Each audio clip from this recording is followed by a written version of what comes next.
with your investigation? Is who? Rejuvenize? Well, we haven't made contact with Rejuvenite. The law firm was just retained yesterday, and the funeral services are tomorrow, and so there's a lot going on with this family that they have to deal with, and they just wanted to get some help in coordinating the efforts of the media, who's very interested, not only locally but throughout the world, and also to help us coordinate with the state agencies and the coroner's office and others who are investigating. We know she was concerned about the leaks, and we've talked with the other cryotherapy business in town, and all the employees there seem to really understand the dangers of nitrogen. Do you know whether she was aware how this could potentially be so dangerous? Why is it dangerous? Do you know if Ake was aware that the nitrogen could be dangerous? I personally don't know that she was aware, but I presume since she was trained in operating this machine for others that she was aware. Because of it all boils down to the saturation of the nitrogen and the length of time that the liquid nitrogen is allowed to come around a person's body.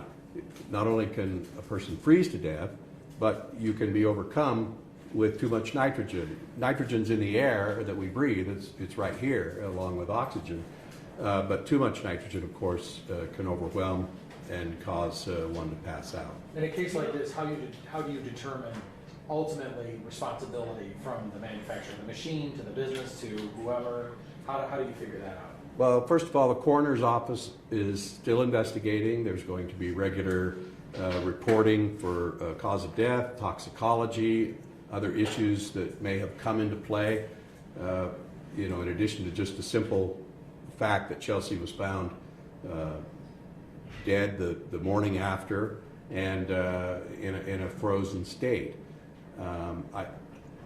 Once we determine the cause of death, then we would need to examine the machine itself and begin investigation on what exactly went wrong. Again, whether it was a prolonged delivery or a saturation problem, whether it was a control panel failure, a door failure, an oxygen sensor failure, a lift failure.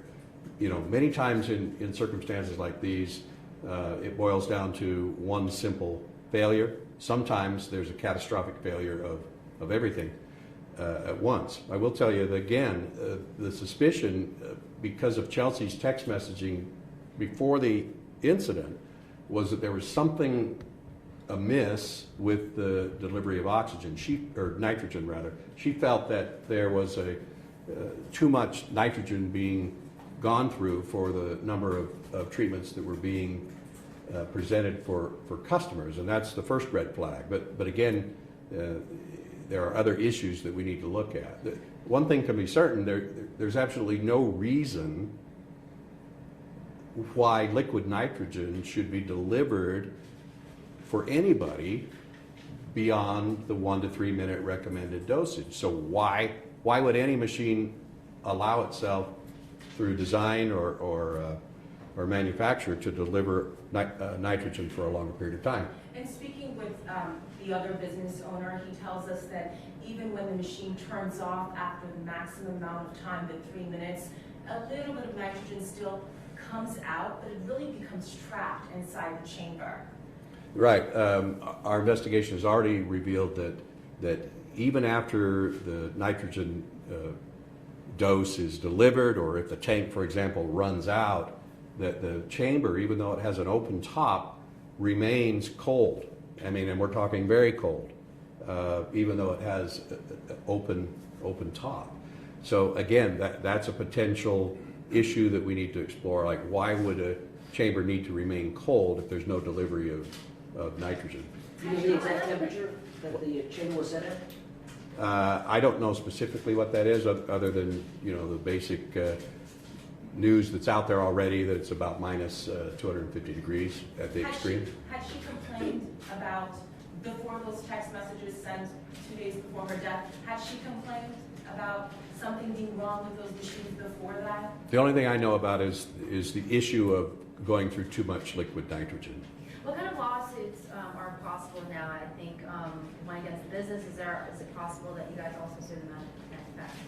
Yeah, the primary focus for our purposes, because Chelsea was an employee this business. And under typical state workers' compensation laws in Nevada and elsewhere, typically an employee cannot sue their employer for negligence because of workers' compensation immunities.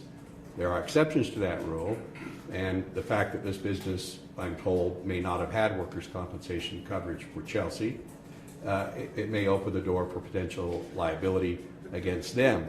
But again, that may be peripheral to the main focus is the machine and the component parts of the machine which apparently failed. So you can't sue the manufacturer? Say again? So you can sue the manufacturer? Yes. It's possible. The company, as I mentioned, is Juka. They're out of Poland. They have a U.S. distributor.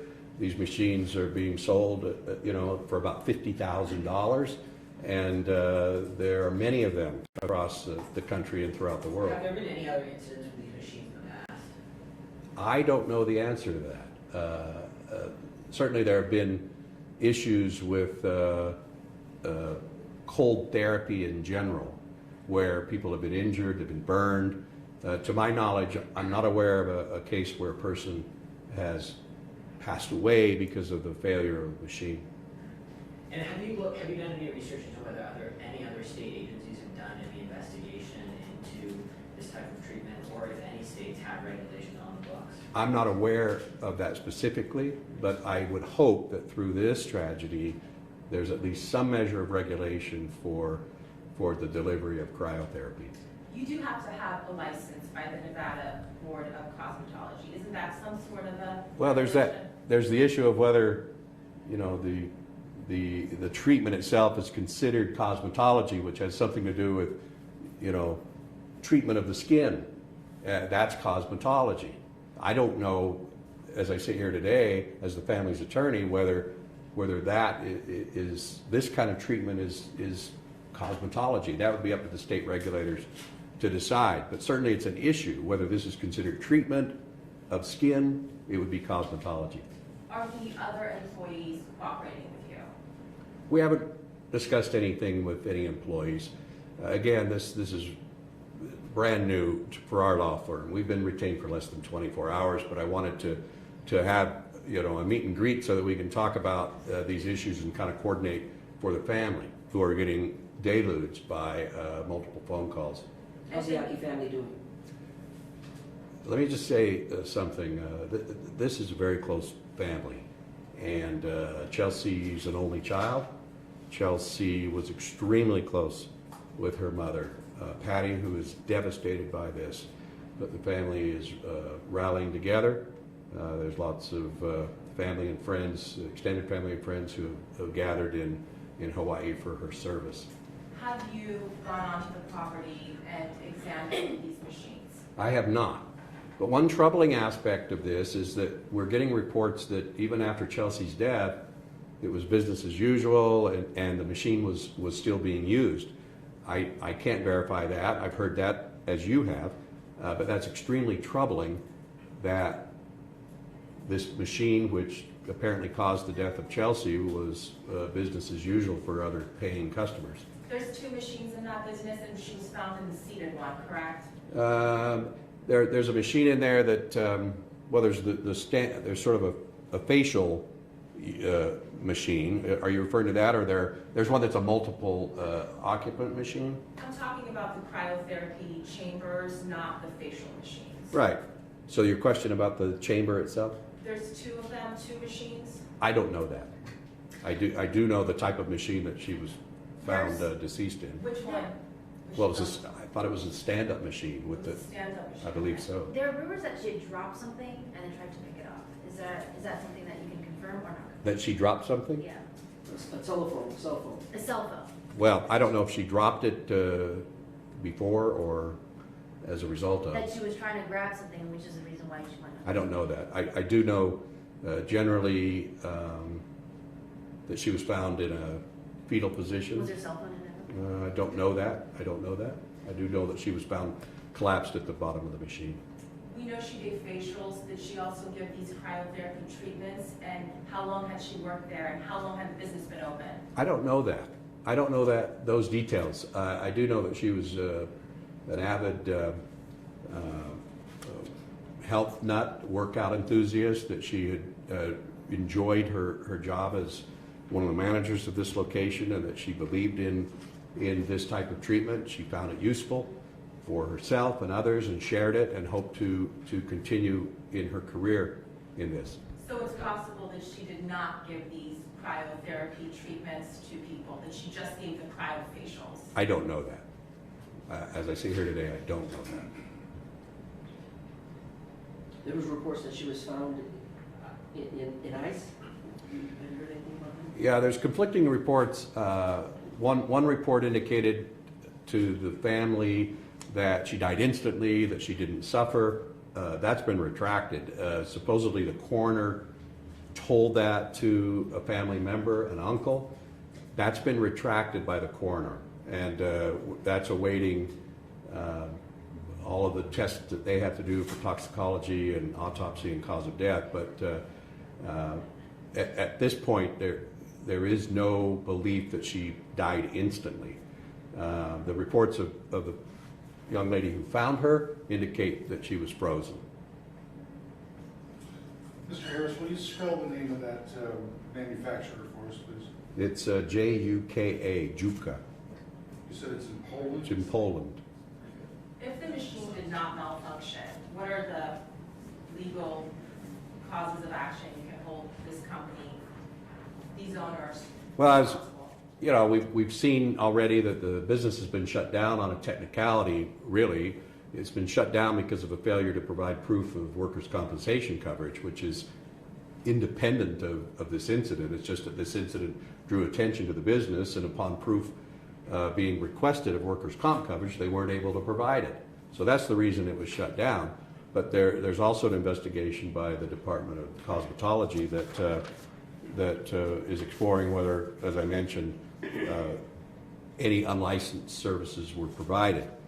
The Occupational Safety and Health Administration, OSHA, initially got involved, but made a determination apparently that this was not considered a job-related injury, and that's what they tend to investigate is safety in the workplace, and they determined that Chelsea was either not on the clock or not considered an employee at the time of her tragic death, and so they didn't get involved because of an unsafe condition per se, although that may be preliminary. And like I said before, no agency is really responsible in an ongoing way for monitoring, regulating, testing these machines. And now we've seen the results of that. It may boil down to a simple case of product liability. It may boil down to a determinable defect in the design or manufacture or maintenance of the machine that ended up causing tragic circumstances. And that remains to be seen through investigation by this office, which will be in conjunction with experts that will be retained to explore and examine the equipment and find out what exactly went wrong. So if you want to open up a cryotherapy business, can you just buy one of these machines and you get a license from the state board and that's it? There's no training, you don't have to go to school for this, is that correct? As it stands, correct, in Nevada. The sentiment from the managers that I've talked to with Rejuvenice, they say that Chelsea shouldn't have been inside that cryo chamber after hours. They allude that it's her fault. What is your reaction to that? Well, I don't know the inner workings of Rejuvenice. I don't know what their rules were with regard to employee use of the particular machines. I don't know what they say the rules were, but I do know that it was common practice for staff of Rejuvenice to use the machine and to use it alone. So owners allowed for it? Apparently. Will you help me with clarifying a couple of things on the text messages? Did you review the text messages? I've seen the text Can messages. you tell us what day they were made? Oh, I don't remember exactly, but it was within a day or two of her death. Saturday, Sunday? I don't remember exactly. I've seen them, but I don't have them in front of me.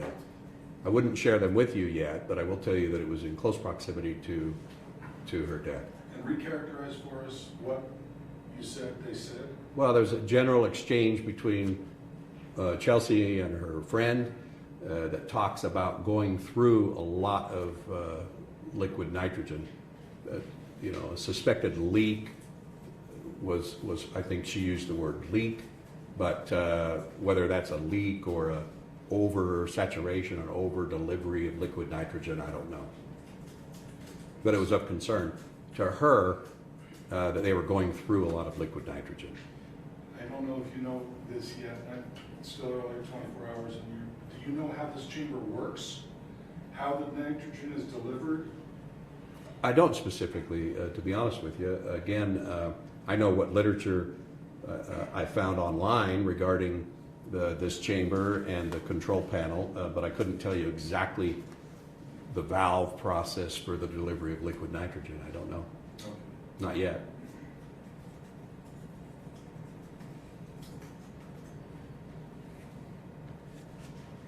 Do you know if any other states have their licensure process under the Department of Cosmetology? I don't know. I don't know whether any state has stepped in to regulate this yet. Do you know? No, do any other Yeah, states have regulations? I don't know. And again, that would be up to the state of Nevada and its various departments and divisions to determine whether they required regulation, and if not, whether the next legislature will consider some kind of regulation for this very popular treatment. I mean, look, when you've got movie stars and pro athletes and, you know, TV exposure on a national level about the benefits of this. We had Floyd Mayweather visiting one of these places, and pro athletes in basketball and golf and other areas of sports swear by the benefits of this. So naturally, the public's going to be interested in doing this. And so whenever you have that, you know, that's great, but now that we've had a tragedy like this, then it's important for government officials and for lawyers, quite frankly, to get in and explore the safety. You know, for years, General Motors, for example, said that there was nothing wrong with their ignition switches when cars were stalling and in the middle of driving, and people crashed and died, and GM blamed that on operator error. Volkswagen said that their diesels passed emission testing, when in fact it's not true. So, you know, to oversimplify this case and just basically say Chelsea shouldn't have been in that machine and it's operator error is unfair to her and her family, when we may very well find that there was a defect that caused her tragic death. I have two questions. You mentioned that there have been other incidents of burns and injuries related to this type of treatment. Was that with JUCA?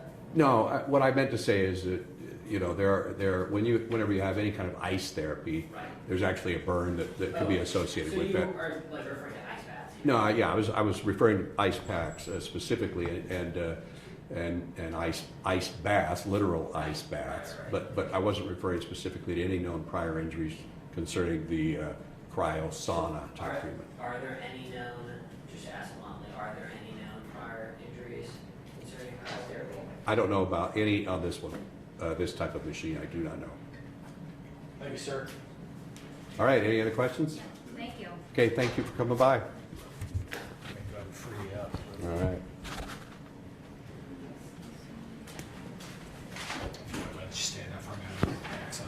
Okay.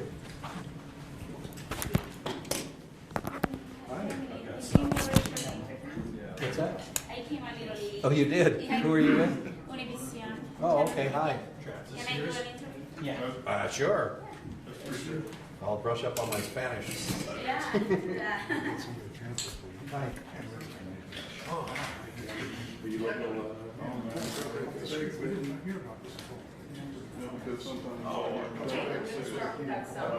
weren't on my master list. I did I'm gonna put you on this one. Signature. Yep, as soon as we can, right? That's weird. You get something from someone else? Well, I have an illegal block, so I was thinking it might be like the Wi-Fi or something might be using the same. Bradley Redmond today. Because I have a full on The uncle, I got this. You're doing that wireless. Oh, I got it. I'm not even allowed to use it anymore. Right. It's just, I can't. I got it. I just read I mean, associated. He's a better site, specifically me. To me, but again, we're less than 20 to do it, I'm gonna assign an associate.